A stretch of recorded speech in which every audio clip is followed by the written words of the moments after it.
మన ఆలోచనలు ఏ విధంగా ఉన్నాయో, తండ్రి నా ఆలోచనలు ఎలాగున్నాయి, ఒకవేళ నా జీవితంలో చెడు ఆలోచనలు ఏమన్నా నా జీవితంలో ఉన్నాయా ప్రభువా?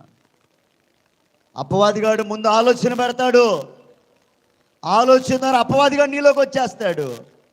అపవాది నీలోకి వచ్చాడా, నీ కుటుంబం పని అయిపోతుంది, నీ పని అయిపోతుంది, నీ భక్తి పోతుంది, నీ విశ్వాసం పోతుంది, నీ యొక్క పిలుపు పోతుంది, నీ సమర్పణ పోతుంది.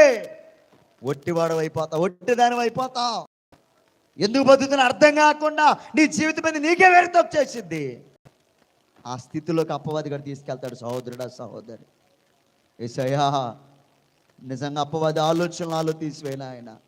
అపవాదికి చోటు వద్దన్నావు, దాన్ని ఎదిరించమన్నావు తండ్రి. అపవాదిని ఎదిరించే వారంగా మేము ఉండాలయ్యా. అపవాదికి జయించే వారంగా మేము ఉండాలయ్యా. ఓ రిబా శిదరలబా షందరమా యదస్య రుమిదరలబా శిదరకి యదరబా షందరమా